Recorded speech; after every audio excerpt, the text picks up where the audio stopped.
Institute demonstration debate. Woo! Turn up! Get excited. The first affirmative speaker is Peyton Lee, who hails down the road from Atlanta. Peyton recently emerged from the Eagle Empire at Northwestern with a second place finish at the National Debate Tournament, a plethora of speaker awards and tournament victories, and her soul intact. All rare and impressive feats. Everyone get ready for the winning seat. I'm getting ready.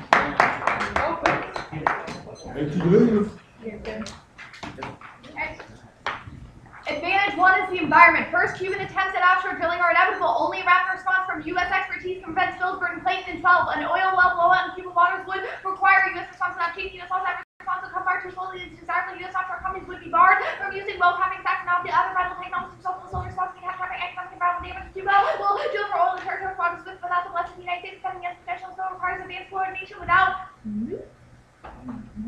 taking precautions. The U.S. versus second deep water horizon and U.S. expertise is vital. Alternative methods of containing a spill fail in Cuban waters, burden Clayton, and 12 Washington not count on the technical know-how of Cuba's Odyssey's normal and treated address of spill. Experts doubt that it has understanding of how to prevent an offshore spill or stem a well blow at the site where the field wells will be drilled to the top on the surface. Currents will bring oil from Cuba's offshore wells which will close within 6 to 10 days. Burning the oil may not be feasible in some rocks that contain the oil not being sourced of outlet such would render standard response time ineffective. And Cuban oil spills collapse Meridian ecosystems. The plan prevents and mitigates the impact of spills, Stevens and Calvin.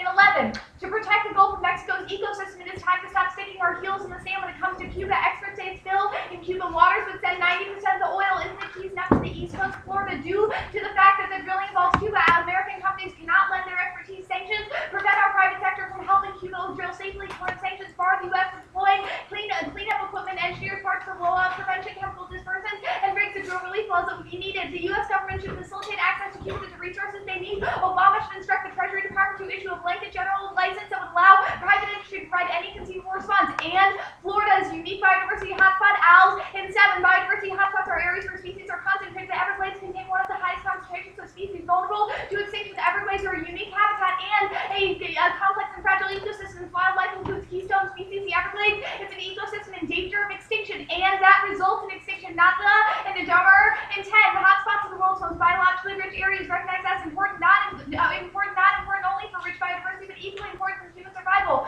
Policymakers recognize the importance of biodiversity conservation to deal with biodiversity hotspots. Advantage 2 is U.S.-Cuba relations. First, Chavez's death created a window of rebuilding U.S.-Cuba relations. A firm commitment to Cuba reverses the history of neglect, which is crucial to increasing overall Latin American influence. Tisdale and 3-5. Chavez's departure furnishes Obama with an opportunity to repair U.S. ties to Latin American states whose relations were adversely affected by Chavez's polarization. The change in leadership could unlock the deadlock over Cuba. Obama, first term, ended up perpetuating the lack of Latin America. He now has a chance to do better. The political climate seems preclude. Is that one way to do it would be to unpick the Cuban problem, which continues to color the way Latin America views Washington. Castro needs with Washington to advance its reforms. Second, only the plan solves modifying embargo regulations to promote successful engagement and increase credibility throughout Latin America. Cuba is a model. Pascal and Huddleston. And 9, U.S. policy towards Cuba should strengthen U.S. credibility throughout the hemisphere. Our policy is resulting in a downward spiral of U.S. influence on the island and in the hemisphere. Our Cuba policy has become a bellwether. Our policy should therefore encompass economic tools. Obama has the authority to substantially modify embargo regulations in order to advance a policy of engagement and to staunch our diminishing influence to recapture relations with the hemisphere. And offshore drilling is key. It signals focus on strategic issues and normalizes relations. Grog and 12. The search for oil in Cuba's waters has triggered speculation given its strategic importance for both the U.S. and Cuba. Analysts believe that energy offers a potential area for cooperation that could pave the way to normalization of relations. Under the U.S. economic embargo, U.S. companies are shut out from profiting from potential oil boom in Cuba. There are common issues. It is advisable to cooperate on the Cuban side. There is a well-known willingness to this could be an important area precisely because of the strategic significance of energy for both for the benefit outweigh. And now is key. China is shoring up influence. Boston Globe and 2-9.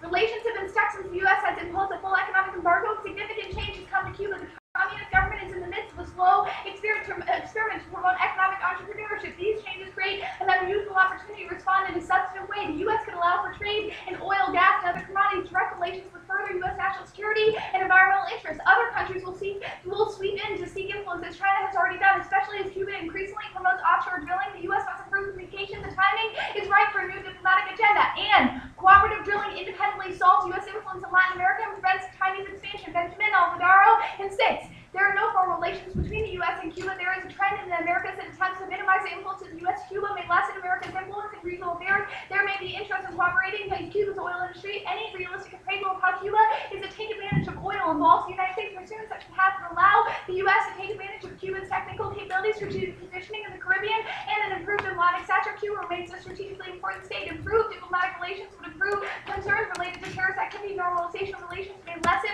Chinese incursion in hemispheric affairs. And Cuban drilling is key. China is using it to expand ties and isolate Taiwan. Lugo in 11.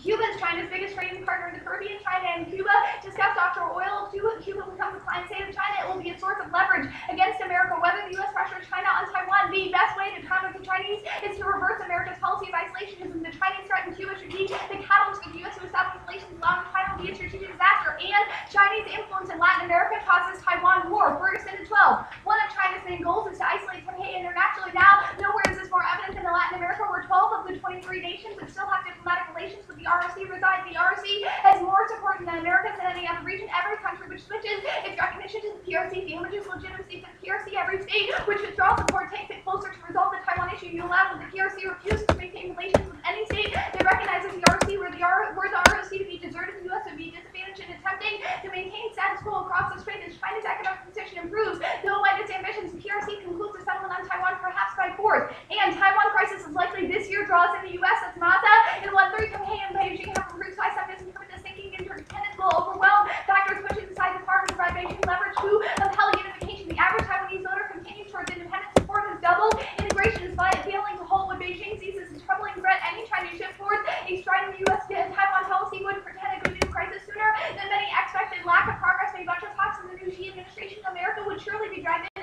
Even low-level coercive measures could throw U.S.-China relations into a tailspin. And Taiwan escalates and goes nuclear. No defense. That's Laufer in 316. Taiwan is the most likely crisis that could trigger a nuclear war. A study emphasizes Beijing continues to be set to prevent independence. This situation remains combustible by rapidly diverging military capabilities. Neither can fully control the Taiwan crisis. This is a recipe for miscalculation and escalation. Taiwan is intertwined with the legitimacy of the CCP and reliability of U.S. commitments. Although Beijing and Washington have crisis management mechanisms, the basis for miscommunication remains and drawn deep suspicion. It's unclear whether either side understands what would result from the nuclear response. Neither seems to believe the other's intentions. Escalation management could be especially difficult with both sides possessing formidable nuclear arsenals. Conflict would be devastating. Plan. The United States federal government should authorize companies to provide services for the development of Cuban offshore oil resources. Contention 3 insolvency.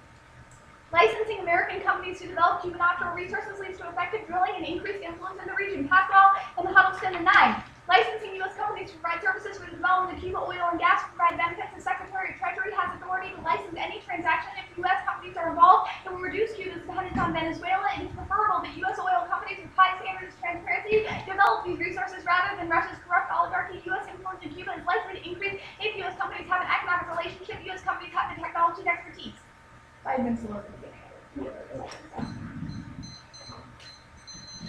All right, hopefully that was practice flowing a little bit faster than you're used to. Not at all. If you missed the first couple of cards,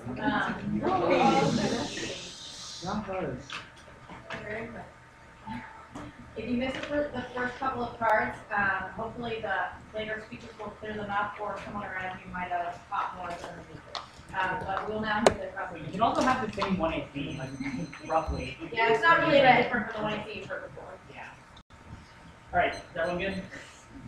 Okay, so the internal link to the relations advantage is isolating Taiwan. So China is trying to turn Latin American countries away from legally recognizing Taiwan as a sovereign state. No, our evidence says that there is current support for Taiwan in general, but the countries that still have diplomatic relations with Taiwan are largely in Latin America. Right. Your first evidence is that 12 out of the 23 countries that legally recognize Taiwan are in Latin America. That have diplomatic relations. Okay, so is Cuba one of those countries? I actually don't know, but our evidence says the expansion of cooperation between Cuba. Well, there's a separate internal link which you haven't asked about, but I assume you don't care about the naval one. Okay, so the other component of that, I don't know that Cuba is or is not, but it's about expanding Chinese influence in the region. Okay, so but let's say Cuba is one of those countries that legally recognizes Taiwan. So your first part.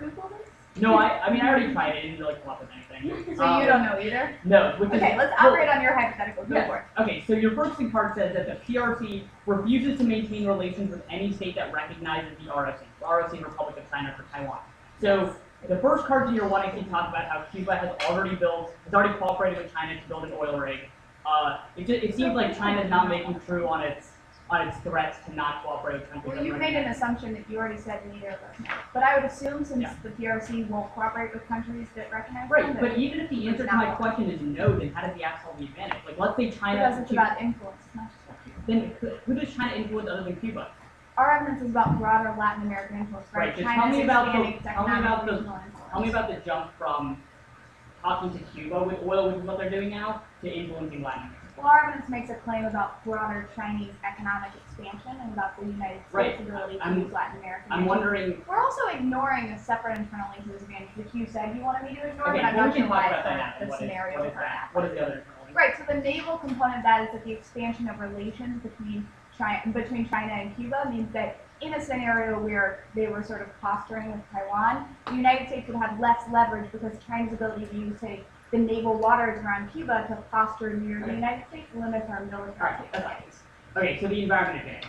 Your AILS card that Florida is a unique biodiversity hotspot. Yeah. The part where you stopped highlighting says the area retains less than 10% To be of clear, its. I didn't highlight it. Yeah. But The yeah, the area- part where we yeah. stopped highlighting. It retains less than 10% of its original habitat, as the human population density of southern Florida threatens to overrun one of the most unique habitats in North America. Yeah, that seems very brinky. Or how does the plan? Okay, that covers was from 6 years ago. Yeah, I don't know how we've human taken population- preventative measures. Our evidence says that oil spills, like the ones that would be caused by Cuba, Okay, would be massively devastating. Just to be clear, it's talking about the manatee, the West Indies crocodile, and an alligator. That would be It has what the you highest, need. I think those are the only ones that are specified, but that evidence says that the Everglades have the highest concentration of species vulnerable to extinction in the whole U.S.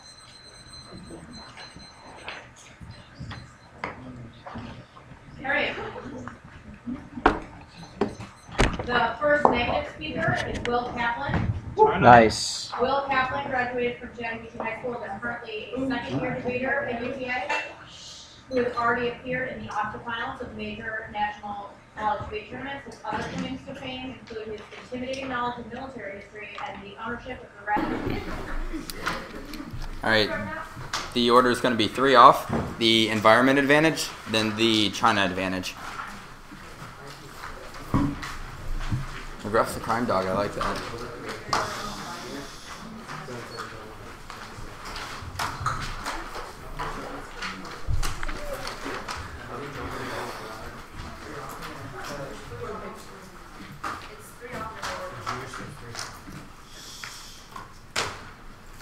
Is everybody ready? Good. First off is the politics disadvantage. Immigration reform is passing now with bipartisan support, but differences remain. CNN 516. After months of negotiations, a bipartisan group has reached an agreement on immigration reform.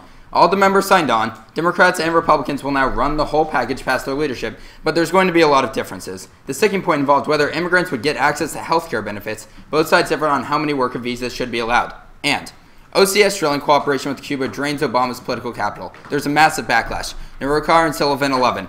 Policy groups and members of Congress oppose engagement with Cuba, including investment in Cuba's offshore energy development. By imposing economic sanctions, companies who help opponents argue that involvement would involve an economic lifeline to Cuban government. If Cuba reaped benefits from oil, it could reduce pressure to enact economic reforms. And Obama's capital is critical to overcome those differences to negotiate a deal. Washington Post 5-2.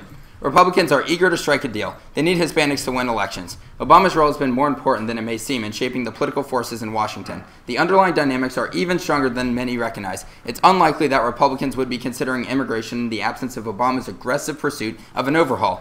Obama forced Republicans to take a position on the issue.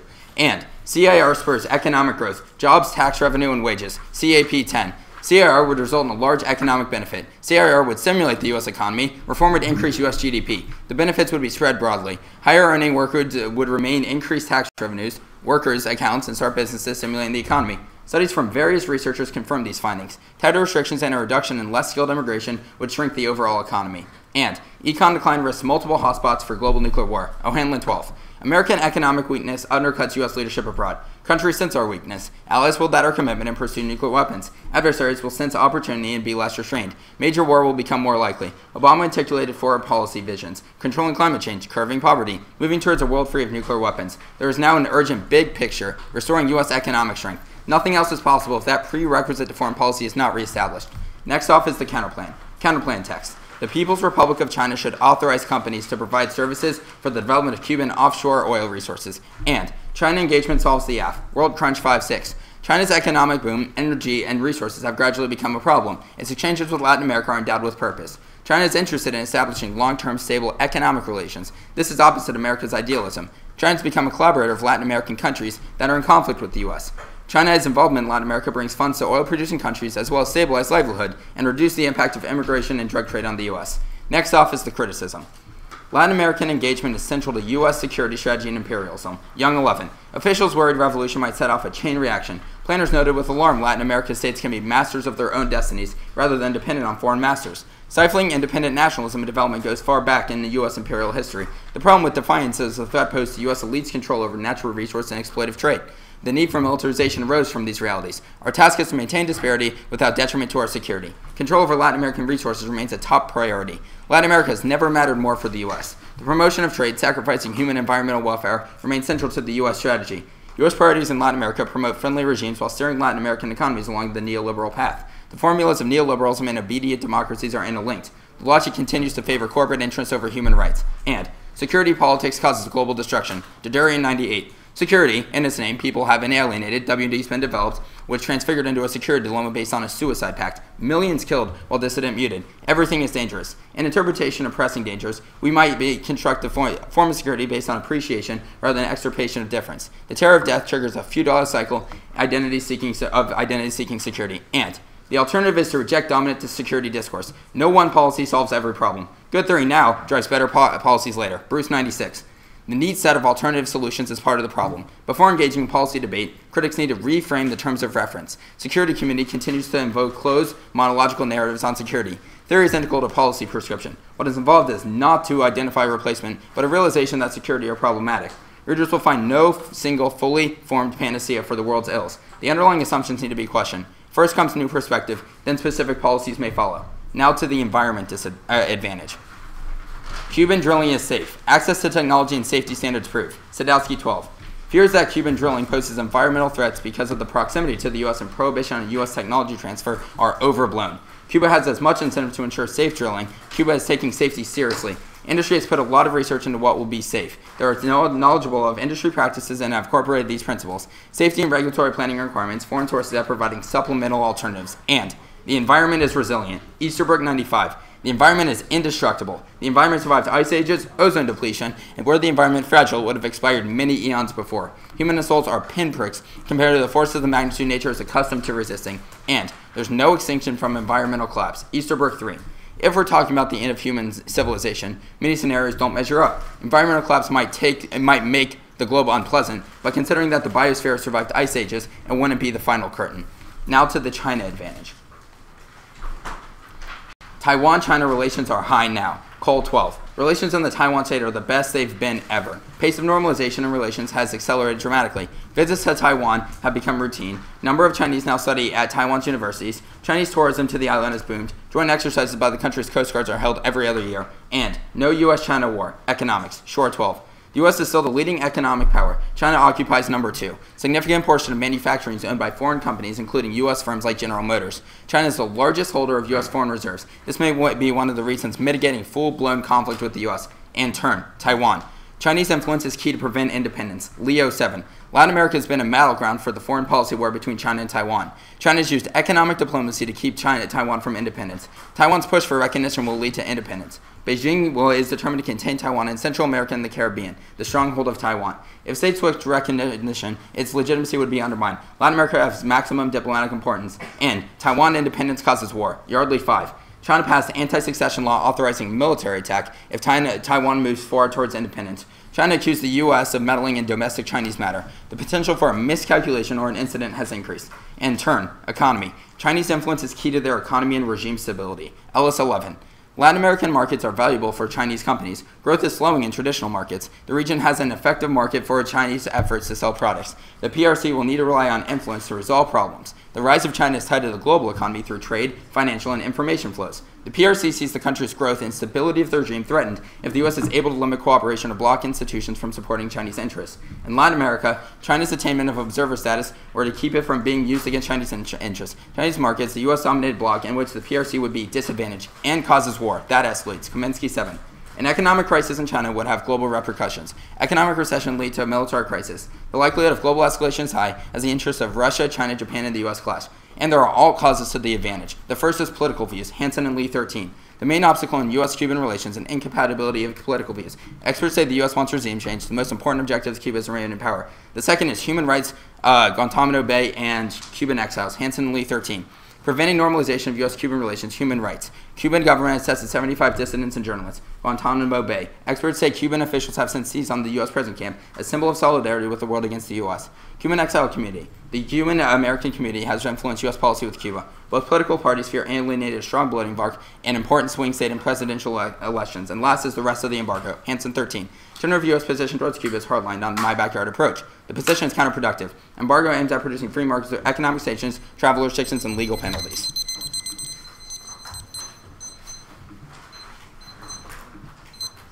Your immigration uniqueness evidence is about a bipartisan bill that was recently announced. Why is Obama critical to passing that? Sure. Our Washington Post evidence indicates that Obama is critical to make sure that Republicans stay on the deal and iron out the difficulties in the CNN evidence. Yeah, perfect. So your Washington Post evidence, you would agree, is from over a month and a half ago, before the current bill your uniqueness evidence is about? No, our uniqueness evidence is from the week before. Oh, so all of your evidence is from... So is all yours. We did the Camp Politics file in May. The second question I have is the CIR evidence is your internal link.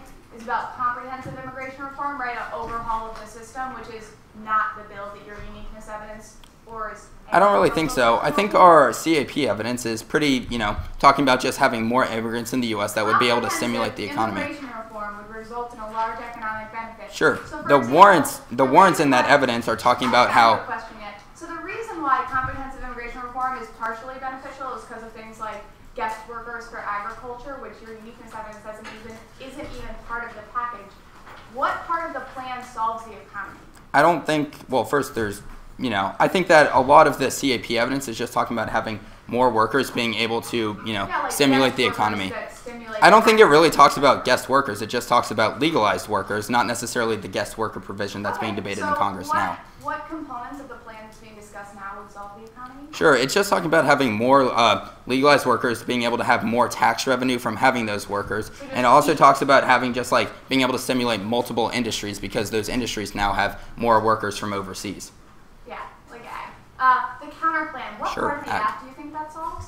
Sure, it probably solves the environment advantage because your environment cards are not that specific to U.S. It's just talking about anyone with oil expertise. I'm going to pause. Our evidence says that the reason why the U.S. is important is because we would have to rapidly respond in the first few days to prevent the spill from overcoming. The first few days, when is the spill going to? I don't know when this spill is going to occur, but I think that if you're right from your uniqueness on your China advantage, there is a Chinese I guess presence drilling in Cuba now, so they already have a presence, So you and think they're China-U.S. environmental standards are similar? well, they know. So you think maybe it solves the first advantage? I guess my next No, the question World is- Crunch evidence also talks about how China loves to drill for oil. I have a really important question. So, right, China's cooperating with Cuba right now. Your counter plan authorizes companies to cooperate with Cuba, which Yeah. seems descriptive of the status. Yeah, it basically just ensures that there would be cooperation Just to with make Cuba sure that over those oil. companies know they're allowed to do it. Yes. Do you have any evidence about that action doing anything? Yes, our World Crunch evidence indicates that they would be able to effectively monitor the oil situation in the country. Where? China's become a collaborator of Latin American countries that are in conflict with the U.S. China's involvement in Latin America brings funds to oil-producing countries, so they want to cooperate over oil, and they would be able to then, regulate the oil situation once they start drilling. Okay, we'll take prep. Status of the K in the counter plan? The status quo is always an option. All right. When Will says that the status quo is always an option, that means that the negative at any point in the debate can decide to revert to defending the status quo. So the counter plan and the critique alternative both represent a departure from the status quo, or a way, a different either policy or, stance towards the resolution. And so, alternatively, they can continue to defend the status quo. So anyone who understands what it means for the counterplan or the critique to be conditional, it's very similar, but he's using the language of reverting to the status quo as a way of explaining that. So who can tell me what the negative did on the China advantage in addition to, on the Latin American relations advantage, in addition to making defensive arguments? Good, how? Saying that the Taiwan influence would be more. Sorry? Nothing to do with Taiwan. That's true. With you so far. What did you say? Yeah, the Taiwan independence is a bad thing versus a good thing. Yeah. Yeah. Okay, good. And how is that different? So you've heard the China dissent before in a different form, right? In responding to the AF, but in the off case. And so instead, they've decided to read offense on the case, as opposed to saying, taking a whole different sheet of paper to say that Chinese influence is bad. They instead say that the Chinese influence is good. They instead say that on the case, right? Does everyone see how that works? Does anyone have questions so far? How is it 840? I don't know. It must be something in the water. All right.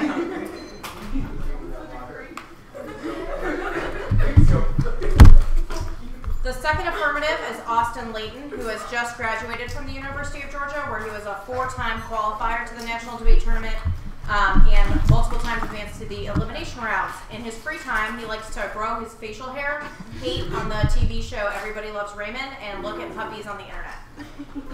Those words were meant to hurt. What?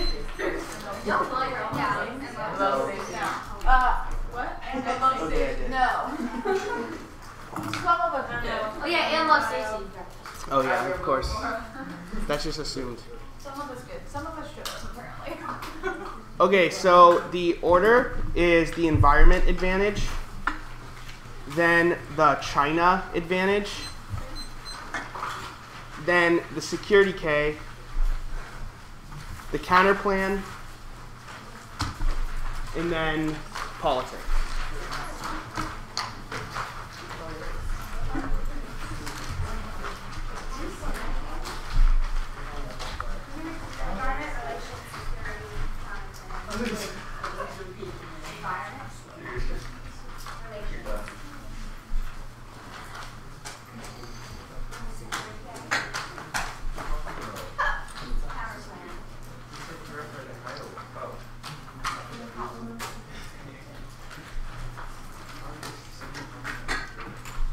All right. Is everyone ready?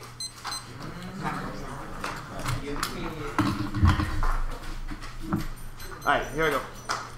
U.S.-Cuba drilling. Cuba drilling is inevitable. It's just a question of U.S. cooperation with Cuba and whether or not we could quickly respond to an oil spill. The impact is environment collapse, which results in extinction. Now the line by line. Their first argument is that Cuba drilling is safe, but you should disregard this evidence. First, it cites a report done by a big oil company which is biased and often inflates evidence about safety of Cuban drilling. You should prefer qualified evidence or Clayton evidence from a fellow on energy issues and is not biased. Second, it doesn't say that Cuba regulations are effective, just that they are considering safety concerns when drilling. You should prefer conclusive evidence. Plus, U.S. expertise is more important, which Cuba does not actively have. Now group their next two arguments that are just environment impact defense. The environment is not resilient. Oil spills quickly reach shores quickly and make the ocean unlivable and affects crucial hotspots that remove our resiliency from the environment. That's our Alice evidence. Their Easterbrook evidence is about natural causes and harms to the environment. An oil spill is an unnatural harm which is not easily repaired. You have to have U.S. expertise. The only way to make it resilient is by drilling, cooperative drilling between the U.S. and Cuba.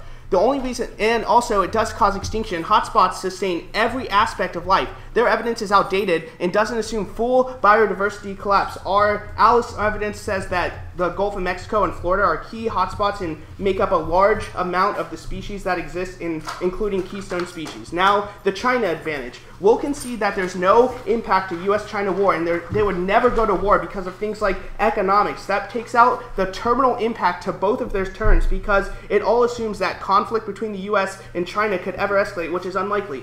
Plus, go to the bottom, we'll also concede that there are alternative causes to reasons why we cannot build a strong U.S.-Cuban relationship, which means that the U.S. would never have a foothold in Latin America and could never challenge Chinese influence in the region, which means that there is no link or internal link to any of the impact terms. Security critique. First, perm do both. It solves the residual links because the inclusion of the alternative would be able to overcome the bad parts of the plan. Second, framework. The role of the ballot is to weigh the plan against a competitive policy option. For its key to fairness, they mute the entirety of the 1AC, which makes it impossible to be affirmative. Second is education. Policy education is good because it teaches us about future decision making. 3. Rejection of securitization causes the state to become more interventionist, which turns the critique. McCormick 10. Rejection of security framework problematizes weak states and allowing major states a more interventionary role. There were clear demarcations that have consequences of entrenching international power inequalities and allowing a hierarchical international order in which citizens in weak states have less freedom. Third world populations be taught to be self-reliant means the condemnation of millions to life are inhumane, bare survival. New security frameworks lead to more power in powerful states. 4. Our impacts are real. Environment collapse and rising Chinese influence makes extinction inevitable. It's try or die, and the alternative cannot solve quick enough. The impact is also inevitable because China securitized Latin America in the status quo. 5. The alternative fails. Critical theory has no mechanism to translate theory into practice. Jones 99. Emancipatory political practice is central critical theory, yet thinking on the issue does not seem to have progressed beyond grandiose statements of intent. There have been no consideration of how critical theory can help generate emancipatory politics beyond the conference hotel. The critique may be persuasive account of relationship between their work and political practice is unconvincing without some plausible account of mechanism by which they hope to aid the achievement of their goals. The critical international theory is fatally flawed enterprise. 6. Representations don't shape policy implementation and there's no impact escalation. Reality is separate and Iraq denies the impact. Plus, without alternative security policy options, the security sector will be dominated by the most conservative policymakers. Knudsen 1. Danger of focusing on the state building the illusion of states having internal wells, but the state concepts used are no need of such illusion. The attention to agenda setting draws attention away from important issues. We need to work more closely if we want to contribute better understanding security. This requires a more consistent interest in security policy making, not just in development of alternative policies. Alternative policies are likely to fail grandly and politically be a crucial decision in the traditional sector of security policy making, unheeded by any but the most critical minds. Now the counterplay.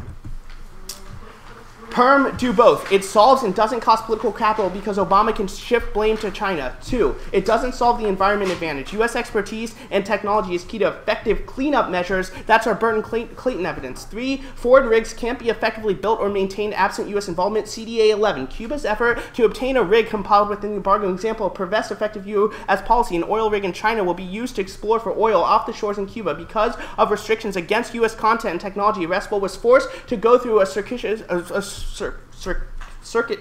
route to secure our offshore drilling. Rigs cannot contain more than 10% U.S. parts. Drill ships operating in non-Cuban waters built by China include substantial and critical U.S. components. This poses problems. Sapping can't hire to manufacture, stack test, and certify integrity. The need for replacement would be necessary. A backflop of the flown in from overseas. Plus, China just had a rig in Cuba in which they had to take away because it wasn't operating effectively and it took too long to get there. 4. It takes too long to solve. Oil spills spread within 6 days. That's our ALICE evidence. China would have to decide on an effective cleanup technology and then cleanup and that would have to be shipped, which takes a long time. Plus, the counterpoint's conditional, which is a voter because it skews the 2AC and causes argument irresponsibility because they will just go for the argument that is least covered. It makes it impossible to be affirmative because we can't read our best arguments. Also, Cuban engagement is key to Obama's credibility. It reverses the perceived decline of U.S. influence. It's actually, I should probably skip that, right? Yeah. All right, politics.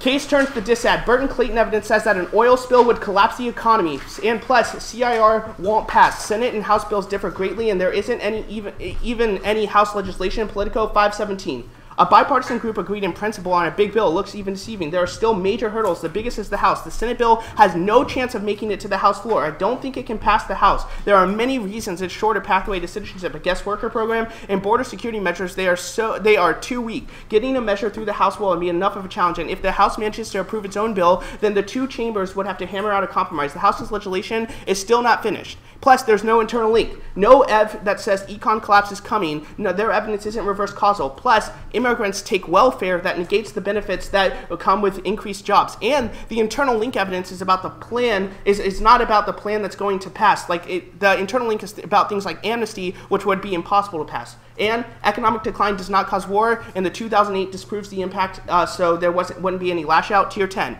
Empirical support for the finding that poor economic performance is associated with a higher likelihood of conflict initiation is weak. The bad economy might create incentives to divert attention with their forward ventures, solving the economic problem, reducing the inclination to act abroad. Fordham, DeRone, and Gower find no relation between poor economy and U.S. influence of force. That conflict initiating behavior 18 industrial democracies is unrelated to economic conditions. There's also no link because there's no evidence that Obama would have to push the plan. Plus, normal means is executive licensing, which shields the link. Pascal and Huddle 10.9. Given sentiments that Cuba engenders preferable executive branch to proceed discreetly to carry out the president's vision, Secretary of the Treasury, by licensing activity achieved the Senate, the Secretary can quietly accomplish many initiatives without any need to publicize them. And political capital theory is wrong, and winners win. Hirsch 13 pundits talk about how much political capital Obama possesses, pushes programs. This will have no bearing on what actually happens. Immigration turnaround has little to do with Obama's influence. It's had almost entirely to do with the Hispanic vote. If political capital misleads, it's distortionary. It conveys the idea we know more than we really do. Political power discounts the way unforeseen events can suddenly change everything. Winners win. Political scientists who study how to pass legislation say political capital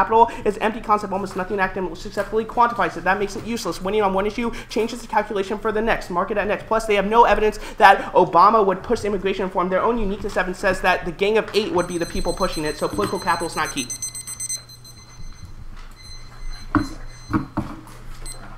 Okay, let's talk about your, ecosystems impact. Your 1AC evidence indicates that the most likely scenario for a hotspot, for an ecosystem hotspot collapse, is in India in this mountain range near Nepal. It indicates that there's Alice evidence says that false. Your terminal impact, the extinction card, is about India. Where do you read any evidence that indicates that the plan helps this ecosystem, which your evidence indicates is declining now? No, I disagree. The Naughty-all evidence, which I assume you're talking about, it's right here.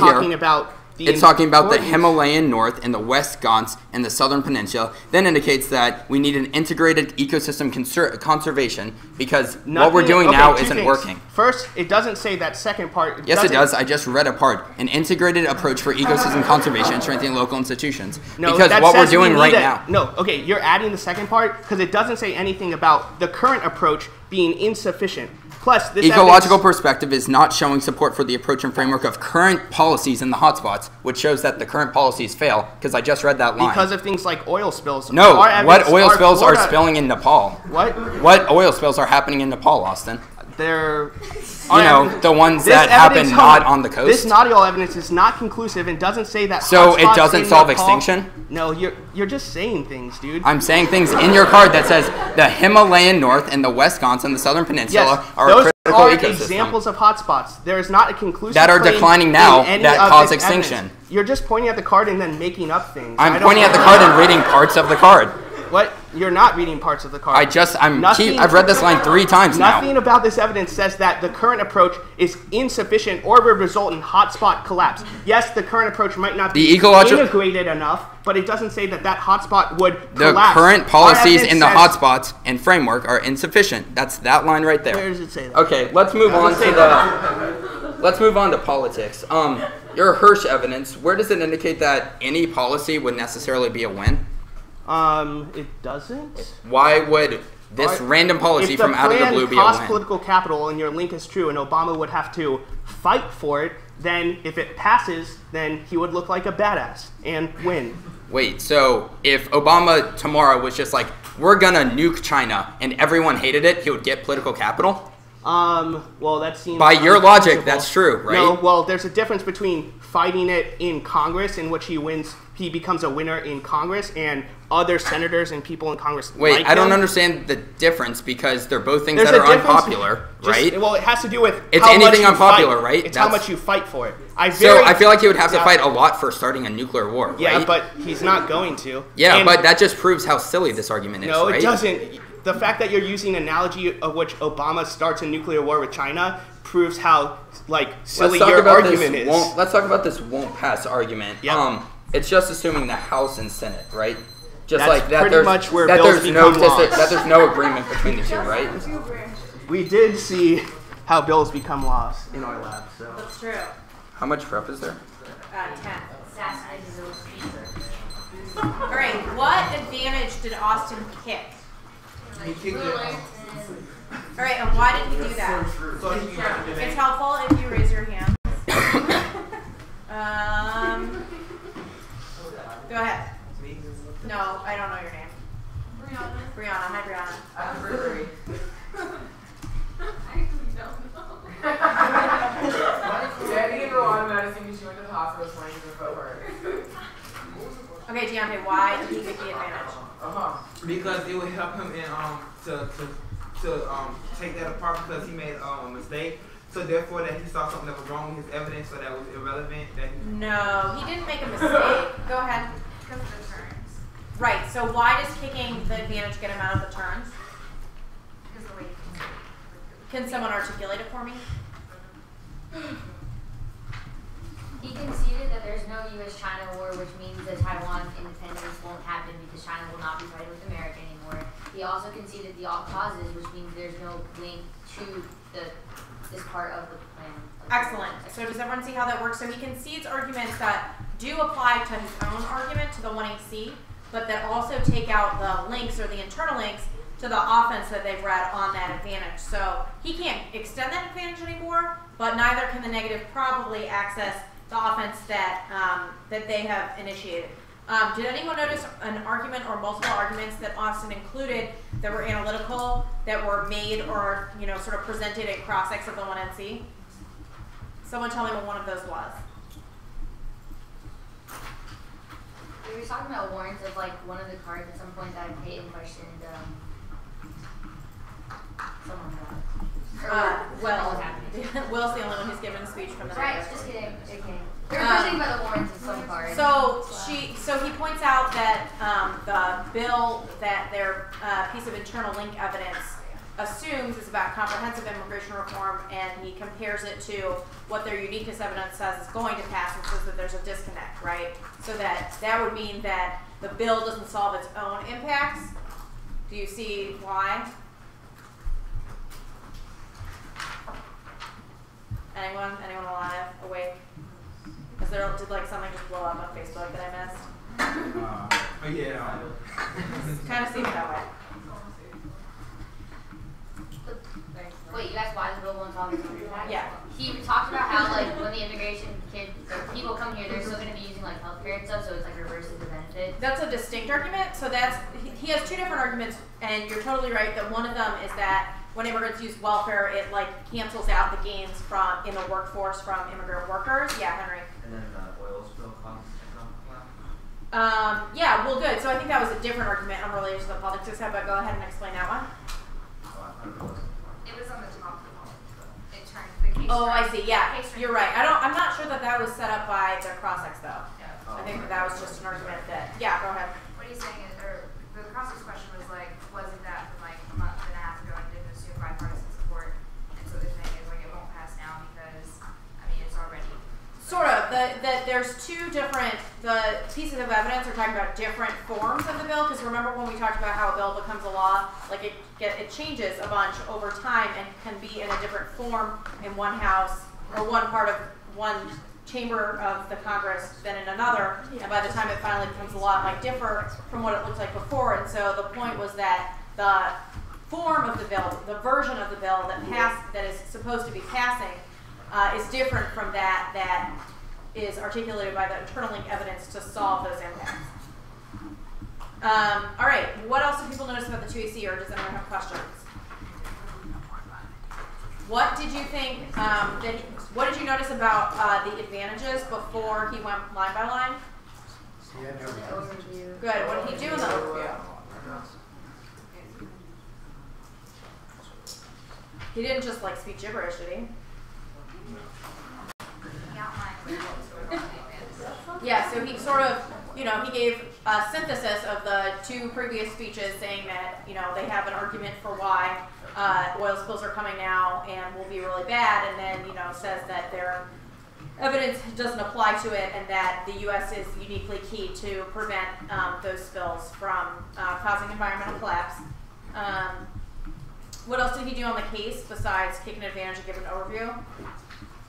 He went line by line, right? Oh yeah, good. Someone said he grouped arguments. What does that mean? You like You answer. combine together and answer them. Resilient and no extinction, and you said like the no extinction cause was talking about unnatural causes related to the we're talking about natural causes affecting the environment over or through the unnatural cause, which means the environment would be resilient to that. Okay, good. So he has one argument, right, that applies to 2 different pieces of evidence that have been read in the 1 and C. So he grouped them together and answered them at the same time. That's called grouping. We've talked about it a little bit. Hopefully it makes a little bit more simple practice. So what, yeah, do you have a... So you have to say like group these arguments and like, say the arguments and then answer them? Yeah, and you wouldn't want to say group, like, and then read the entire tag and the site of the 1 and C evidence, but you would indicate which ones you're talking about. Good point. Does anyone have any crystal... Ooh. I have a question. What's up? If 2 arguments aren't next to each other in the flow, can I just say group 2, 5, and 7? Ooh, no. This is a very good question raised by the affirmative. You would not want to refer to the other argument. You would not want to refer to the other team's arguments and group them only by number, especially if they're far apart on the flow. But it's especially easy to group arguments that are next to each other or that are one after the other. An easier way of doing it if they're far apart from each other is to make the argument first and then cross-apply it later on the flow. And I know we've at least talked about that a little bit in our lab. So hopefully that also makes sense. Does anyone have any crystal ball predictions about what the 2 and C might do? I think she's waiting for you. Oh, you're waiting for me. Yeah, I'm just talking. Oh my God, I was waiting for you. All right. The second negative is Chafin Hibala. I've never pronounced it right in my life. Also known as Tuchet. After rising to fame in the underground rap battle scene, he cashed in his street cred to major in microbiology at the University of Georgia and to become a second-year debater. This year, he appeared in the elimination rounds of multiple college tournaments. All right, the order is going to be the counterplan and then the environment advantage. David Del Toyota for one.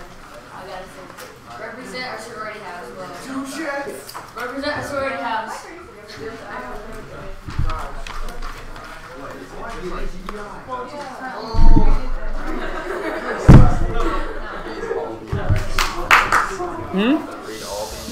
There's only 2 cards. There's only so much I can do. Fuck you. All right. Not going to give the speech, or you're still talking. Is everyone good?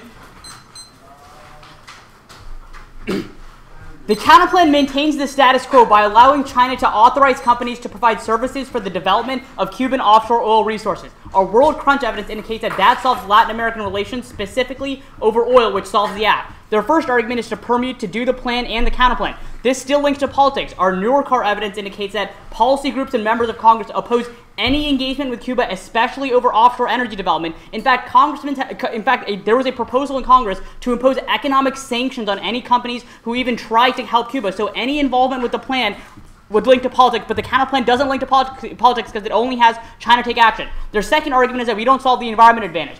Their 1AC Stevens and Colvin's evidence indicates that China built a rig in Cuba called the Sacaribo oil rig, which has been specifically manufactured to meet U.S. restrictions to make sure they're up to safety standards, which means there's no risk of an environmental spill that will ruin Florida's ecosystem. Here's that part of their card, Stevens and Colvin's 11.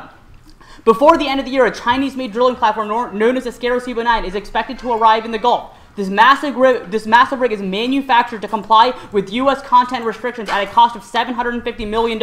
Here's more evidence. U.S. inspections of Cuban oil drilling equipment prevent spills and ensures compliance, WSJ and 12. Officials said a rig is expected to drill in offshore Cuba, which complies with international safety standards. U.S. personnel found the vessel to comply with existing U.S. standards. Scarabeo 9 was inspected off the coast of Trinidad and Tobago and will begin drilling a deep-water oil well. Repsol has agreed to let U.S. federal regulators inspect the rig before it enters Cuban waters. The review was aimed at minimizing the possibility of a major spill. The U.S. is in discussion with Cuba on drilling safety. Here's even more evidence. U.S. officials have already oversaw China's oil rig safety standards. Pageant 12. A massive Chinese-made oil rig arrived to drill off of Cuba. It wasn't Cuban authorities who came to give it the once-over. It was officials from the U.S. Coast Guard and Interior Department who did, even though the rig won't be operating in U.S. waters. U.S. examination of the scarce Cuba-9 was part of the cooperation between the two countries to ensure that its safety measures meet U.S. standards. Their third argument is a pretty good card about how foreign rigs would not be maintained without the United States. Their evidence is talking about a U.S. manufactured part called a blowout preventer that certain companies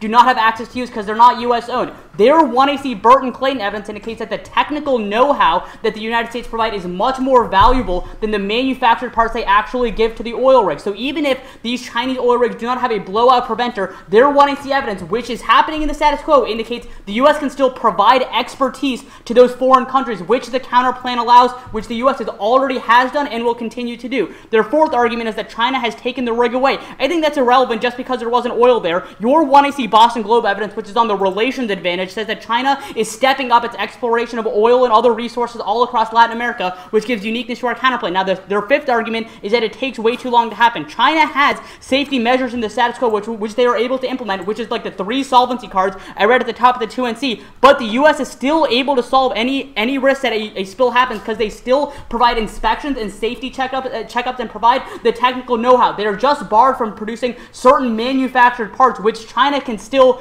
manufacture themselves. Their evidence goes on to say they can get the manufactured parts from Norway, which means that the rigs would still be safe. They say conditionality is voter. Counterinterpretation. The negative gets 2 conditional advocacies. The status quo is always an option. This is good for 2AC strategic thinking. It forces the 2AC to tailor their straight turns to whatever the counterplan can't solve, which increases education. And second, there's no argument irresponsibility. It's no different for them than them not choosing to go for an argument on the politics DA. They made like 12 arguments on the politics DA. If they don't extend one of them, that's treating their arguments as conditional as well. Also, it's more real world. Policymakers introduce ideas, and then if it gets shot down, they can take them away. Conditionality is the most real world emulation of how policymakers discuss ideas and reject ideas in Congress. Also, you should reject the argument, not the team. That's fine. All right, environment advantage.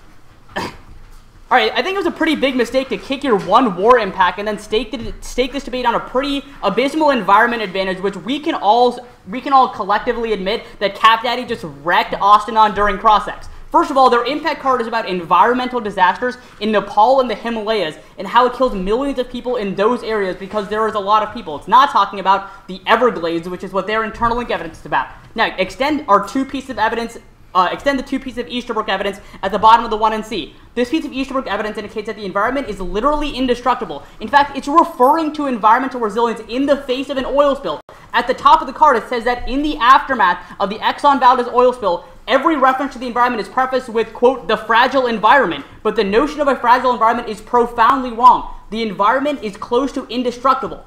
Remember the cross-section of the 1AC when I pointed out the species that the plan protects. The American crocodile, the Florida panther, and the West Indian manatee are the keystone species that somehow without we're going to all die. Easterbrook points out that our planet has survived ice ages, ozone destruction, cosmic radiation that's more deadly than atomic weapons.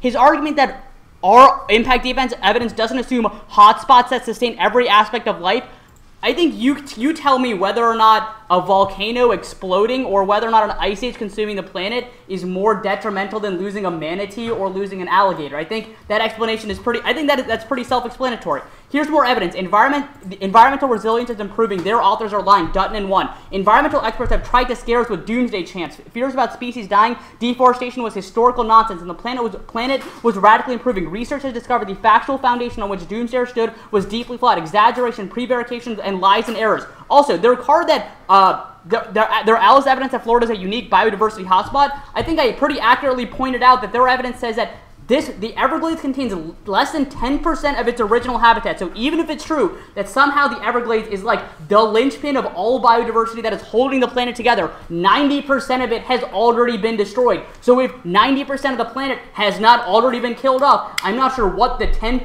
that the Everglades still has exists that is keeping the fabric of human existence alive together. This card also goes on to say that there are boating accidents that are killing dozens of manatees a year. It says that human population is already overrunning the, quote, most unique habitat of North America. The plan doesn't affect any of those things. This card is from 6 years ago. Human population could have only increased in the Everglades. So I don't know what we were waiting for the entire fabric of like biological diversity to collapse, but I don't think it's going to happen anytime soon, and it should have already happened.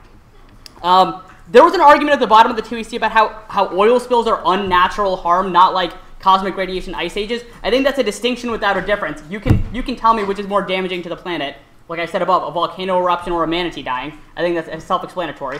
More evidence. Humans will survive despite biodiversity loss. Sagoff in 97. Skeptics have challenged biologists to explain why we need more than a tenth of the 100 million species cultivated systems often outproduce wild systems. The human species could survive just as well if 99.9% of our fellow creatures went extinct. Species are so fabulously redundant in the ecological functions that they perform the life support system and process of the planet that will function perfectly well with fewer of them. In the view of constant reconfiguration of the biota, one may wonder why Americans have not suffered more as a result of ecological catastrophes. One might argue that the sheer number and variety of creatures available to any ecosystem buffers that system against stress. However, the number of species has been increasing dramatically, not decreasing, as a result of human activity. Exotic species are coming into ecosystems far exceed the number of species that are becoming extinct. What about the use of plants and animals in agriculture? There is no scarcity foreseeable. Of 80,000 types of plants we know to be edible, only 150 are extensively cultivated. I don't think that last card is in your box. Sagoff 97. Let me email that out real quick.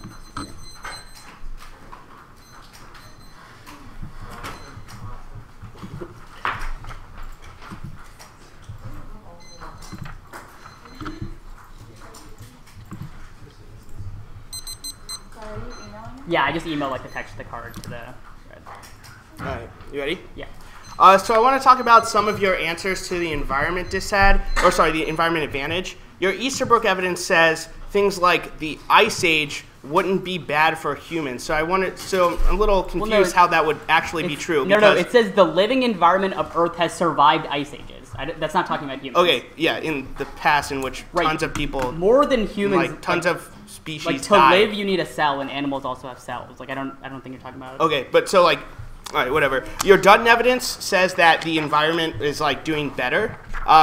He's a professor, or maybe she is a professor of philosophy. So I wonder what are the qualifications to talk about the environment. He's talking about besides the rhetoric like that doomsayers young man use. species. You did not send in the email. I'm just gonna hang out here. You guys can keep talking. Oh, okay. Well, the Dutton card is talking about the rhetoric of environmental doomsayers who repeatedly say after every environmental catastrophe, we are near the brink of like total extinction every time they've been proven wrong. Sure. Okay, let's talk about the counterplan then. So all of your evidence is from January of 2012, in which China sort of they built the rig, but it was not funded by China. It was funded by another country, Italy. And in November of later that year, which none of your evidence says, China took away that rig. So I guess what rig would China be using, or how would they help Cuba? How would they get it there? What money would they use? I'm a little confused. Right. So I'm using your 1AC internal link evidence on the relation to talk about why a Chinese rig that used to be in Cuba, right, but is no longer in Cuba. Whether or not the rig is in Cuba or not, I think is irrelevant. Argument it does kind of matter if China can be like, yo, Cuba, what up? We're going to help you. By the way, we don't have a rig. The text of the counterplan is for China to tell companies they can drill in Cuba. Your internal link evidence. To tell what companies? To tell companies to drill in Cuba. Like what companies? Chinese companies? Yeah, Cuban Chinese companies. Like, it's irrelevant. How would they do that? The debate should be centered on the question of whether or not these companies have the same safety standards. Our argument is that you have spotted safety standards don't matter if they don't have like a rig to show them how to do it. But regardless, so let's say there was an oil spill. How exactly would China be able to clean up that oil? Right.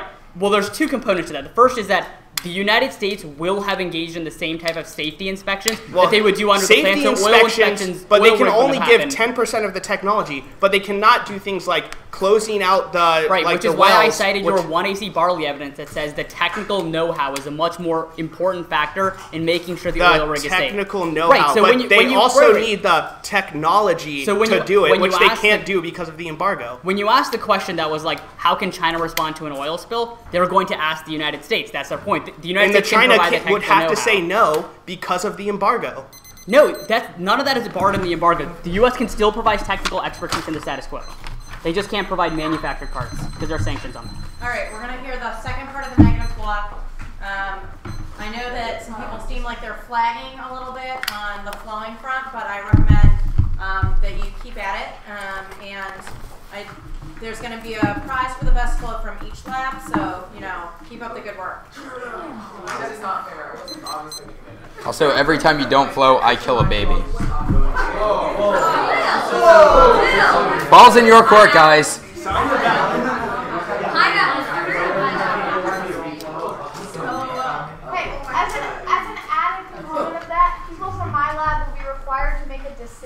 Oh yeah, everyone's making a decision. Don't get it twisted. She's in the other lab. Hey, don't even worry. Hello. Hey, don't even Yeah, everyone is also going to be required. There won't be a winner or a loser in this debate without your decision. And you want your decision to make sense because we're also going to talk about it in one. I'm waiting for two. Just two chats? Just two chats. All right, that's fine. That's fine. Okay. All right, the order is going to be the critique, then the politics this said.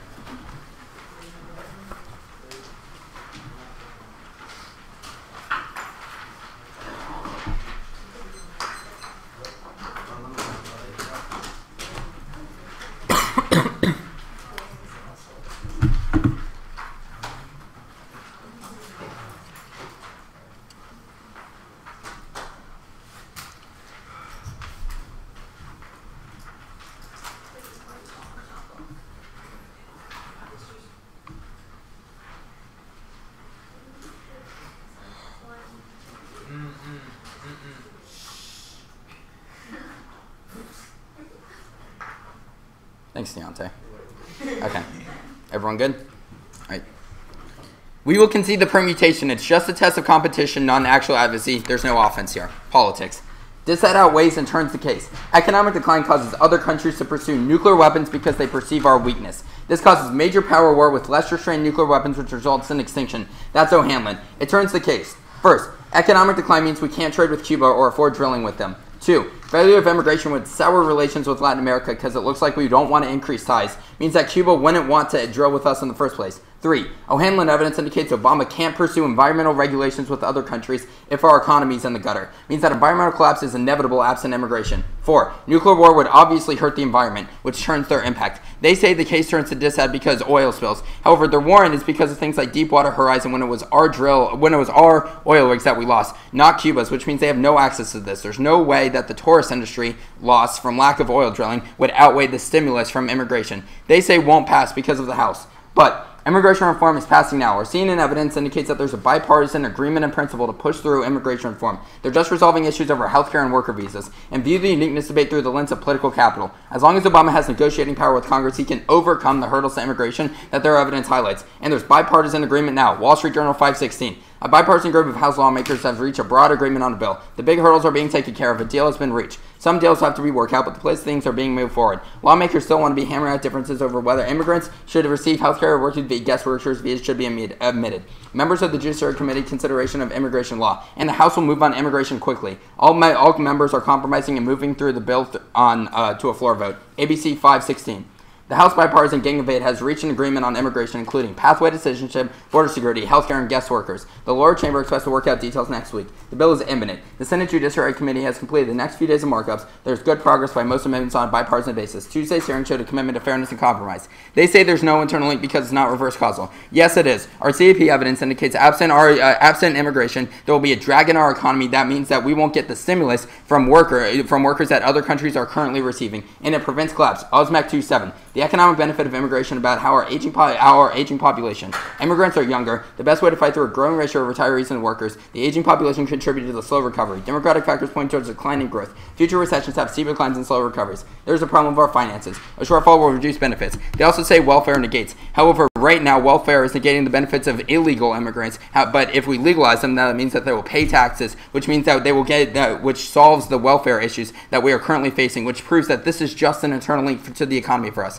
They say not this bill, but our CAP evidence indicates any increase in immigration is key to bring more high-skilled workers to our tech sectors, which are vital to economic growth in the future. They say econ decline doesn't cause war. Our Hanlon evidence indicates that allies and adversaries will doubt our resolve if we don't have a strong economy, because we won't be a world leader anymore, and they will acquire nuclear weapons. It's not a question of diversionary theory, it's a question of how other people perceive our economy to be. They say 2008 disproves. However, this just proves the brink. O'Hanlon evidence indicates our economy is still low from that, and if we don't get our stuff together soon through stimulus or immigration, our allies will get hurt and our adversaries will start wars. They say Obama doesn't push the plan, but Obama will have to push the plan. The normal means for getting stuff through the Congress would be the president submit it. Also, their 1AC cards indicates that Obama wants to help relations, means he would probably be the one to push through. They have no evidence that indicates anyone else would. They have also conceded the link, which indicates that it is massively unpopular and divisive to drill with Cuba, which means no matter who pushes it, it would cause disagreement in Congress, which means that Obama's political capital would have to be strained even more, and he would not be able to get through. They say executive licensing, but first, this evidence says that he should use this, not that he would use this. They have to read a piece of evidence that indicates that he would actually use executive licensing. Also, Obama would get the blame anyway. Nicholas and Hook 10. Obama's made it Velcro. Obama's been ensnared in blame. Obama remains the Colossus of administration. The president has Hook to repair oil, Afghanistan, and Shrod. What's not sticking is legislative track record. Political dividends been fleeting, measuring by jobs. Insulating the president has proved impossible. Obama's the White House's the spokesman, policy pitchman, fundraiser, negotiator. Reinforcing the Velcro effect, everything sticks to him. They say Hirsch evidence, but Hirsch concedes that political capital is real. Hirsch 13. The point is not political capital is meaningless. Often it is a synonym for momentum in the aftermath of the divisive election. Pundits that flame political capital, useful metaphor, is unquantifiable, meaningful, says Ornstein. It's a concept that matters. You have momentum. And regardless of general capital, the plan pushes immigration off the agenda. Hirsch 13. Presidents are limited by time and attention span. Obama uses too much capital passing healthcare. The problem was unpopular. The president didn't realize revolt had to push. Crew Titanic fights on issue out of sync with the country's mood. Distracted the government's attention. Savage told bosses didn't time to understand. Dodd-Frank healthcare was sucking out all the oxygen. They have also conceded the link debate, which means that there's only a risk that the plan hurts enough political capital in the short term to tank his political capital in the future. They say no evidence Obama pushes. The 1NC Washington Post evidence indicates that Obama is currently pushing immigration now, which answers this argument.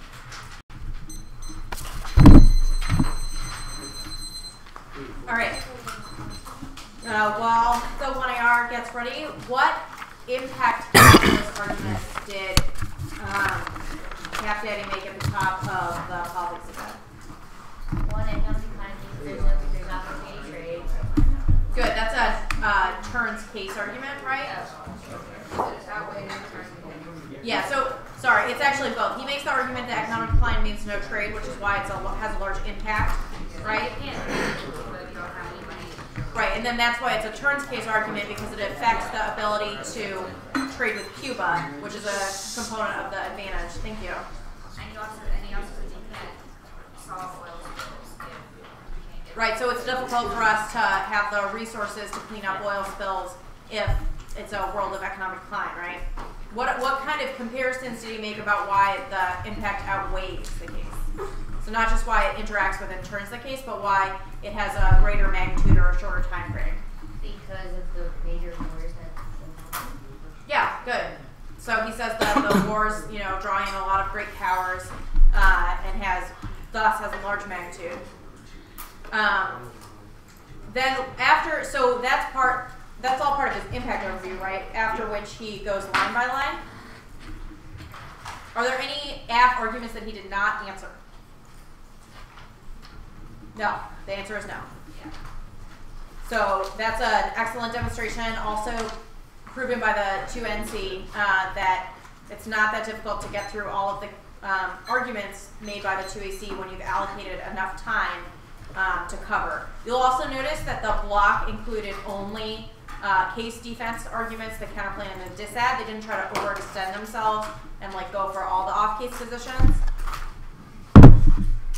So generally an excellent example of a good negative block. We will now hear a good 1AR.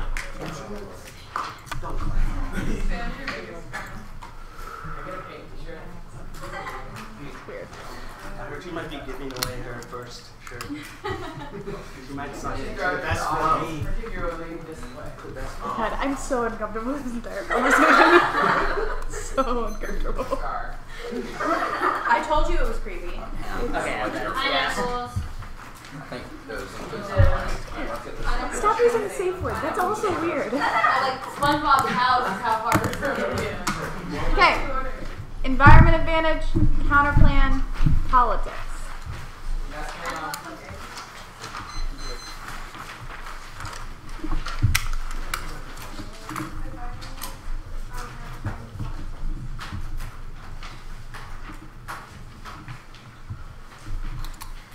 Don't actually know. Environment. Ah, and I set it for 6. 5. Okay. Is everybody good? An important framing question. They only extend impact defense on the environment flow. They have conceded that spills are coming inevitably because of Cuban drilling, and that collapse of the environment will occur now. It's only a question of whether or not that causes extinction. That means, 1, there's no terminal impact uniqueness for the economy because our BERT evidence says that that collapses the U.S. economy inevitably. 2, that means that if they're right that there are Chinese ships there now, those ships obviously suck because they've conceded that spills are coming, and those are bad. Now, environmental collapse does cause extinction. You should for a specificity of scenarios over generic and decades-old evidence like Easterbrook. Our Alice evidence says that the Everglades are uniquely important because they are a hotspot for species on the brink of extinction, which makes any oil spill uniquely important for the United States to be able to respond to. All of the examples he gives are old environmental disasters that occurred before humans were around. Obviously, we would have been screwed if the whole earth froze. The Dutton evidence is a professor of philosophy, and it's about deforestation. Means you should prefer the specificity of the Everglades evidence. The Sagoff evidence is from 97, is also professor of philosophy, oddly enough, and it's about redundant species, which our evidence explicitly answers and says that the app affects species that are not redundant, but instead on the brink of extinction, which are uniquely important to the global biosphere. Now the counterplan. I'm going to highlight something he said at the top. Yeah, the counterplan is the status quo, which obviously means conceding uniqueness to the advantage is a bad idea. It's not solving now. The safety standards might be true, but they will not send those ships to Cuba. They have conceded that the only ships that exist now have been removed from there in November, which is what all of their evidence is about, which means the counterplan is not able to solve. Now extend 2AC number 2. They can't solve. Our Burton Clayton evidence says that only the United States has the necessary technology. Agreeing to the same standards is not sufficient, because the question is whether or not once a spill occurs, which is inevitable, whether or not we are able to collaborate with Cuban companies in solving for that spill. Their WSJ evidence is about a Spanish rig, not a Chinese rig, which the counterplan obviously does not affect. Now, extend 2AC3, the CDA evidence says that the rigs need United States models and technology, which means that the limitations imposed by the embargo make that new technology impossible. Whether or not they meet the standards, that know-how is not allowed to be collaborated on because of the restrictions that exist in the world absent the plan. Now, even a small risk of the solvency deficit is sufficient. It only takes one spill without a U.S. response to reach the Everglades, which means even if the counterplan solves a lot of the app, we have a strong internal link to our impacts. Politics. The case outweighs first is magnitude. Wars are survivable, empirically proven. They've conceded that interdependence means that countries have an incentive to de-escalate conflict, which means that will never cause total collapse. Environmental damage is irreversible. Second is time frame. Their internal link is about the youth of immigration, solving for a long-term economic decline, not one that triggers war anytime soon. An oil spill happens very quickly. It means we access an impact much faster, and you should prefer it. Now, they do not turn case out. Private companies are the ones that pursue collaboration with Cuba, which means that even if there's an economic decline, they continue to have a profit incentive to go outside of the U.S. And all of their resiliency arguments are generic claims about the environment, not about the Florida Everglades, which is a region used for it. Now, we're not going for the uniqueness debate, but the new pieces of evidence read in the 1 and R all say that bipartisan cooperation by the Gang of 8 is why the bill is passing the status quo, which proves our arguments about political capital not being key. Now, extend 2AC number 3. There is no internal link to the economy. The piece of evidence he reads is about long-term youth influx and not about the bill that's passing in theirs. All of their internal links are about comprehensive reform, which is not going to pass. Amnesty, things like agricultural workers, are not part of the agreement now, nor will they ever be. There is no terminal impact to the economy. Extend 2AC4. That's the tier evidence. His explanation is that 08 makes it on the brink. We've recovered from 08, and if his explanation is that our resolve weakens and thus people pursue nuclear weapons, that should already have been proven true in 08, which was obviously not. Now, extend 2AC number 6, our Hirsch evidence. He does not respond to the winners win component, only political capital, which means there is zero chance of a link. If they win, it costs political capital. It only recreates momentum for a new win. More evidence. Green 10. Nothing breeds success like success. Nothing sets a president up better than succeeding on the last go-around. Congress impressed fawn over bold presidents like Reagan. The political teams understood the psychology of power by creating a steamroller effect. They leave hangers-on with only one way to preserve their dignities by jumping on board of the freight train. They could be given the illusion of being part of the winning team. If they're right about things like focus, I'm pretty skeptical that the plan is able to pass now. If political capital is important, he can probably walk and chew gum at the same time. Now, the Hirsch evidence is much better and says that even if you can quantify, even if political capital is quantifiable or real, it does not mean it is relevant. They have read zero evidence in the context of immigration that says that political capital is going to be able to convince them. Republicans want credit for immigration for elections, which is a reason why Obama's involvement is probably more likely to cause them to not agree to the agreement because they won't get the credit. Dickinson, not Kesey, not key. Now, members' vote is rarely influenced by anything a president does. How members' vote is rarely influenced by anything a president does. That's not bad for one sentence of a card. Yeah. How much should we have? 5 over. Are you starting it? Okay. So what did you all notice about the order in which she, the order of the different flows? Yeah, Deontay? I noticed that she was organized. Can everyone listen, please? I noticed that she was organized to each and every key point in order that off the base of the evidence that they presented. Okay, so what, in fact, on each flow, what order did she go in? On the on-case positions, She went order like 1AC, 1AC. she went in order of the 1NC and then what was extended by the block, right? On the case, and then on the off-case positions, what order does she go in? 2AC. Good, excellent. She went in the order that the 2AC made those arguments. Did she extend every argument made by the 2AC? No. Definitely not, right? So how does she choose which arguments to extend in the 1AR? Because she knows what's stronger and what's not stronger. Good, yeah, she knows what the best arguments are. To some degree, though, you have to respond to what's happening in the debate, right? So you have to be reactive to how the block develops arguments. So it's kind of a combination of knowing the strongest arguments and responding to how the block develops the arguments. And the initial question that I was going to ask was which flow she goes to first. And this is something that we've drilled into your heads a whole bunch. Right, and that's because it's her. Good. Yes, Castle. Do you notice that she continuously made even if statements? What's the value of an even if statement? So if it doesn't by one thing, he'll possibly buy the other one. He or she. That's good. So it means that even if you might not win every component of an argument you're making, right? Debate is not about absolutes. It's kind of about relative degrees of arguments, and you win some, you lose some, and you win some parts of some arguments, but might win that argument doesn't have a lot of relevance, right? So the value of an even if statement is that you can assess the world in which you don't win the totality of that argument, but can mitigate, the effect of what the other side might be winning. What impact calculus kind of arguments did she make? Yeah, Sam. Time frame. Okay, what did she say about time frame? She said the oil still would be a faster time frame than the economic economy. Why's that? I don't know, she's talking really fast and good way. Sorry. Did anyone get any of the warrants for the kind of time frame arguments? Yeah. Yeah, she made it hard about the 6 or 10 days. And then there was also something about the politics youth movement. The politics what? Youth. The youth. Well, yes. Do it for the youth. But their argument is based on the long term. Right. Go ahead.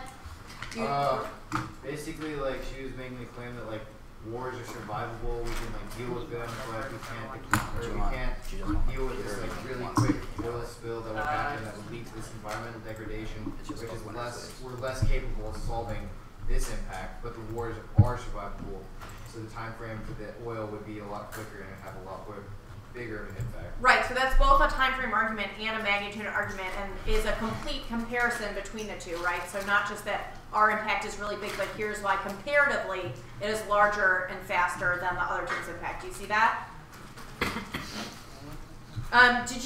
So back on the case flow, I think that there were some impact arguments sort of right off the bat.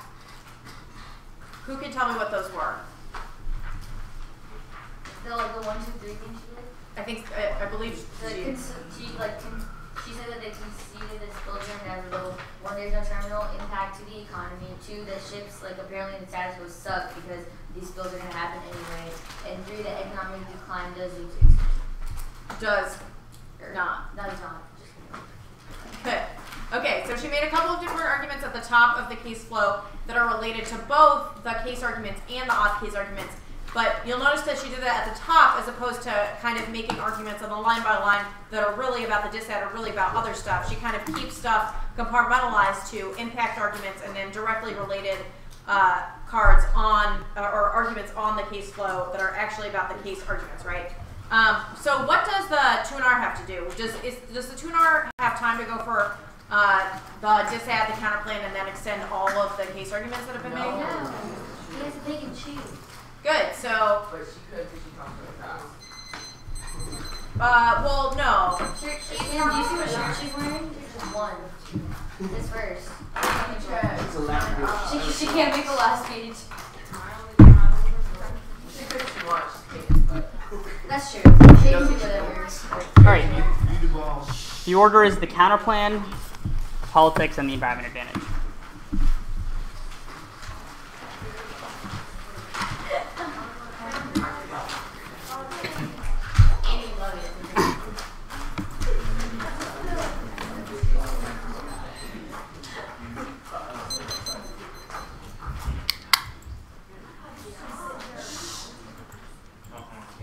Alright, is everyone good?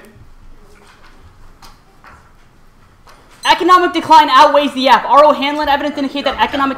Oh, sorry. Counterplan, not going for it, it's conditional. Politics.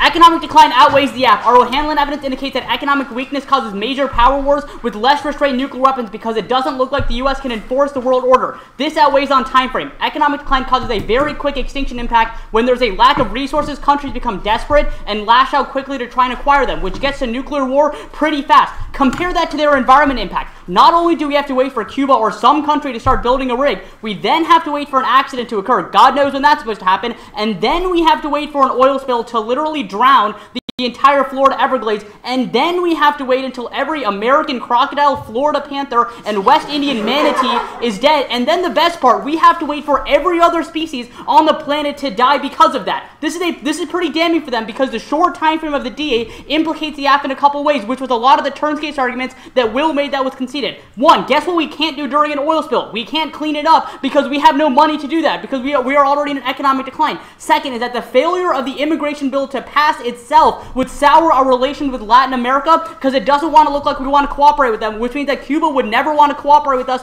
to begin with. Third is that R.O. Hanlon evidence indicates that Obama cannot pursue environmental regulations. Yes, this might not be true in the context of the Everglades, but in order to prevent the global repercussions of what happened in the Everglades, we need tight environmental regulations and safety protocols that the U.S. needs to enforce internationally, which we cannot do during an economic decline. The last one is pretty obvious that nuclear war destroys the environment. Our Easterbrook evidence indicates that things like ozone depletion, which have caused UV rays to cause similar levels of radiation that an atomic fallout would literally cook the entire environment, which is something that would happen, which would destroy the environment before you're able to solve it. Her first argument is something I will concede, which is that wars are survivable. The warrant for this is interdependence. What do you think interdependence consists of? It consists of economic relations between countries that maintain trade ties, trade flows, and transactions between each other, which no longer exist in the world of the DA because the global economy has collapsed. Their second argument is that somehow they outweigh on time frame because of the youth of the immigration needs to influx the economy. First of all, there's an immediate boost in tax revenue because there are new citizens that get registered under the tax code, which automatically start paying taxes. Second, you're not in any place to be making any time frame arguments because it takes forever for the environment to kill the entire planet.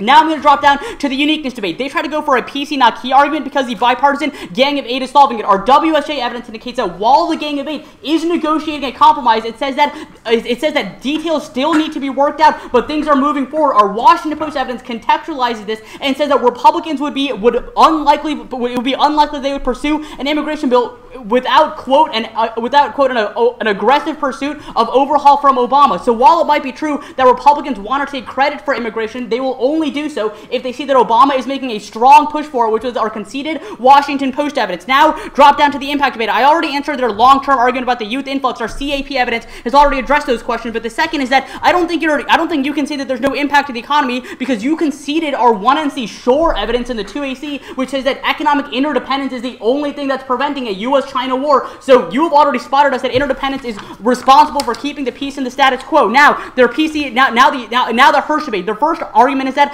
somehow that the plan creates momentum for the win. First of all, you have dropped the link debate that the plan is massively unpopular. It should not make sense to anyone in the room that Obama gains winner momentum by doing something that's incredibly unpopular in Congress. If Obama stood up and was like, hey, why don't we go to war with someone, and people were like, that sounds like a bad idea, do you think people will be more likely to vote on a bill that he is pushing? That makes no sense.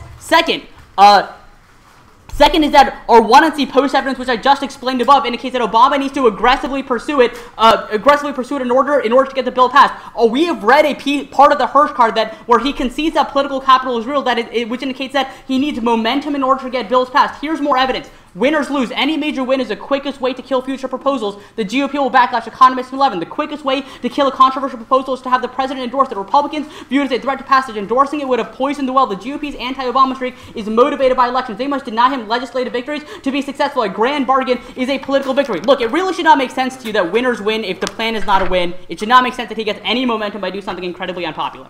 PC theory real. Oh yeah, PC theory is real. Our Kuttner, or the 1NC card indicates that Obama needs to be able to use his leverage in order to get legislative actions moved in Congress. Here's more evidence. Kuttner 11. Presidents amass power by making strategic choices about when to use clout to move Congress. The president possesses several points of leverage, using popular support to box in his opponents, uniting his party, bestowing or withholding benefits on opposition legislators. He can enlist interest groups. All this leadership moves the agenda. Oh god damn it! I set it to 6 minutes. I was like, I have a minute for the environment advantage. Nope. Okay.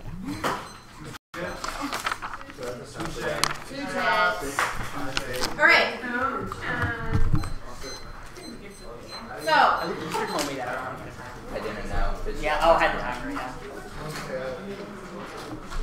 Once again, you'll notice that Chapin put his offense first. He also made impact calculus arguments. Who can tell me about those? Oh. Brianna? He made a time frame argument saying that if immigration reform is passed, it will create an economic boom like she said that immigration. So the youth immigration. Chapin did? Yeah. I think he was responding to her argument, right? Yeah, see it. Okay. Solid. Yeah, go ahead. Yeah, what? Oh my god, stop making that face.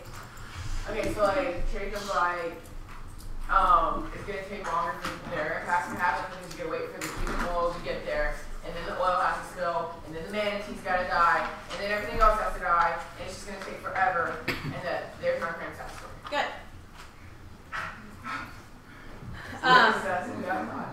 You'll also notice that in picking the counterplan, so in deciding that they're not going for the counterplan, he just said, we're not going for it. He didn't have to do any other work there. Why is that? Because it's conditional. The 1ER didn't choose to extend the theory argument, right? If the 1ER had continued to say that conditionality was bad, Chapin would be forced to spend more time there, right? But he doesn't have to do that work, so he can just say we're picking it. Does everyone see that, there wasn't any offense or any reason for him to spend more time on the counterplan than he did? All right, good. And then on the DISAD itself, the structure is really pretty similar to the 2NC, right? Because first he makes a bunch of arguments that are sort of top level that apply to the rest of the debate, or sorry, that apply to the debate in general, and then he goes to the specific arguments and answers the 1ER in order, right? He doesn't do other stuff that's unnecessary. That's like, oh, also extend my 1NC link evidence, right? He does point out that the link has not been contested at the level of the plan being popular or not. The 1ER has collapsed down to the argument that winners win, and so he responds to that component of the debate, but doesn't spend time talking about things that are no longer relevant, right? Do people have questions thus far in the debate? Oh yeah. Yeah. At first, I was confused. I need 6 pages. Now I understand why. Okay. Do you have each do you have each argument on a different piece of paper? So you have the DISAD on one sheet, and then the environment advantage on another sheet? They lost speed, Lord. I got on like 4 from the paper. Okay, who can tell me the one place where Chapin read a piece of evidence?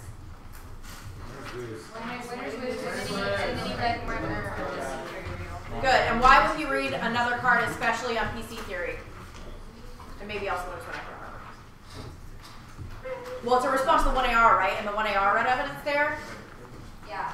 So he's, he's not just kind of taking that, like, oh, you read more cards, I'm just gonna, rely on the block. He develops his argument a little bit more. Perhaps if there had been more cards read in the block, he wouldn't find that to be necessary, but it's sort of a judgment call by the 2NR as to whether they think that they, A, have time, and B, think that it's necessary as a response to kind of 1AR development, right?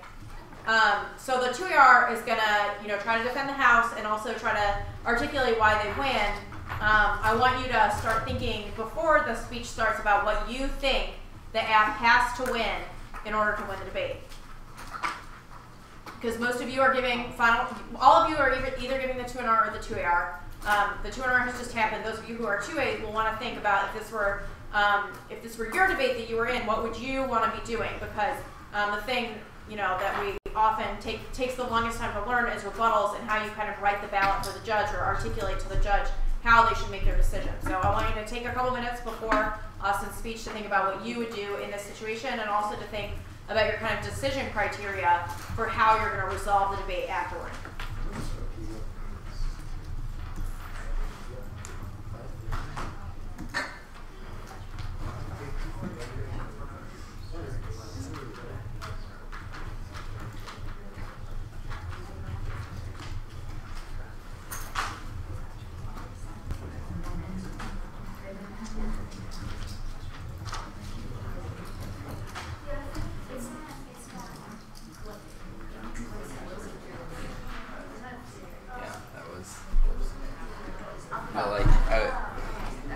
I forgot to set a timer on my computer. I looked at Chapin's timer and I was like, damn, he's just getting the winners one of 3 minutes left. He's making great time. Thank you. Thinking about these things doesn't actually require you to talk. So, as a quick thought, how many of you always follow your partner's final speech? Oh, so few like, of you? Maybe 4 or 5, okay? So, how many of you always time your partner's speech? Sorry, this isn't meant to be making an example because this is a separate circumstance where college time is plus a minute. But if you're flowing and have a timer, you could probably tell your partner stuff like, not an extra card, get to the environment advantage. See how like there are instances where it's important to be able to support your partner, like that's on both of you. Yeah? Sorry. Sometimes people are like, why would I have to flow the last speech? It's like, well, it matters if you know whether or not your partner's like on different parts of the flow. For sure. It also matters to be able to have a good record of what happened in the debate, because in order to understand the decision that the judge makes, you have to know what was said in the final speech. And I know your listening skills when you're not writing things down, and I know that they're not as good as you think they are. And you all know that too, that's why you write things down. And so if you don't have a good record of what happened in the final 2 speeches, regardless of which part, that you played in it, then it'll be really difficult for you to kind of understand the decision and be able to talk about it with your partner, with your judge, with your coach. And that's true for your opponent's final speeches as well. All right, so the order is the environment advantage and then politics.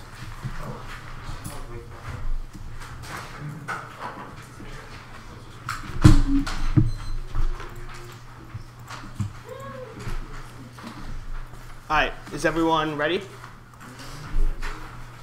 The negative was doing an okay position in this debate until the 2NR decided to drop our entire advantage. They have conceded that both the uniqueness and impact level of our environment advantage. A oil spill is inevitable because Cuba is going to drill without U.S. expertise. No matter how long that spill takes, it is going to happen. Yeah, they have some time frame arguments, but you can be 100% confident that sometime in the future, no matter how long it is, an oil spill will happen. An oil spill will cause keystone species to go extinct, which are necessary for all of human survival, which means extinction is inevitable if you do not vote affirmative, which means it's try or die. You have to vote affirmative to avoid an inevitable extinction. Even if there is a long time frame, you are 100% certain that some extinction scenario is going to occur. This outweighs because there is no coming back from it. If we win some defense on the disadvantage, then it proves that their impact is not likely and it's not going to happen, and you should prefer extinction level impacts because there's no coming back from it. This also makes economic collapse inevitable. Even if immigration reform happens, the economy will collapse because oil spills affect tourism and fisheries, which all play a large part of the economy. Plus, the U.S. will look weak if you cannot control its own environment, which makes all of their impacts inevitable. The only way to try to avoid this is by voting affirmative. Now, we also access a quick impactor. Burton Clayton Evans says that a spill would reach keystone species within 6 days. So we also have a quick time frame. Now, the politics dissad.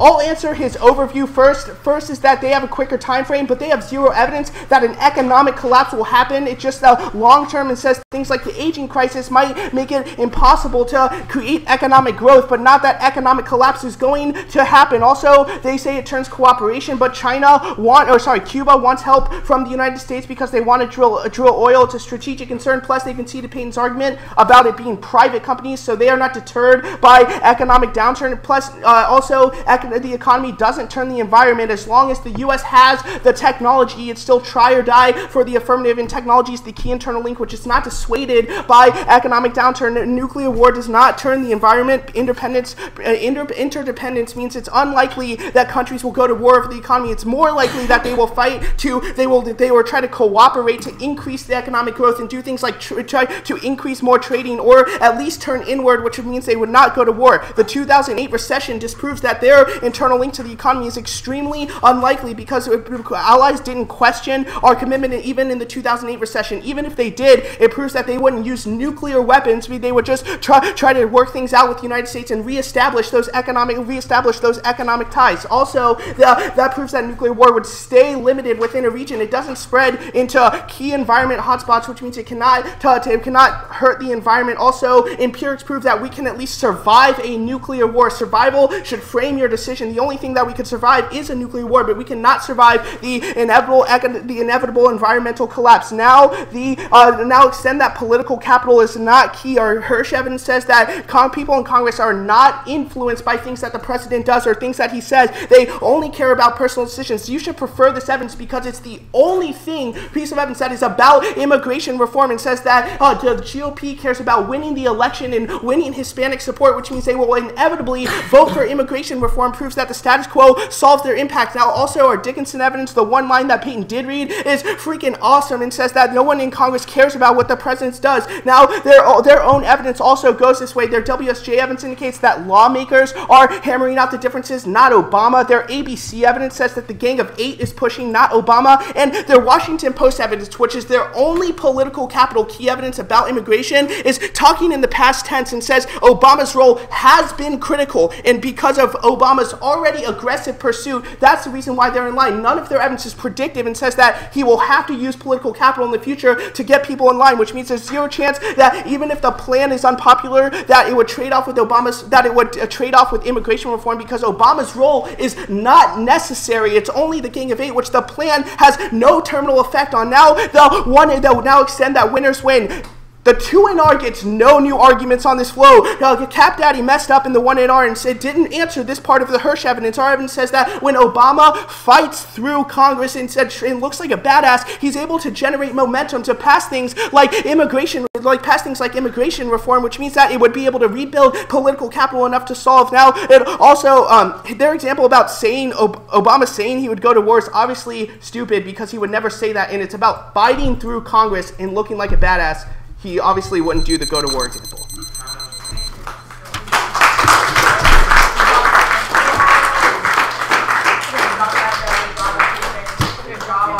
Thank you. All right, what I need everyone to do is to take out preferably a new sheet of paper and look at all your other flows. It can be like not as complete or nice a sheet of paper, but look at all the arguments on the relevant flows from the entire debate, especially the final two rebuttals, and decide who you think won the debate and write an explanation of why that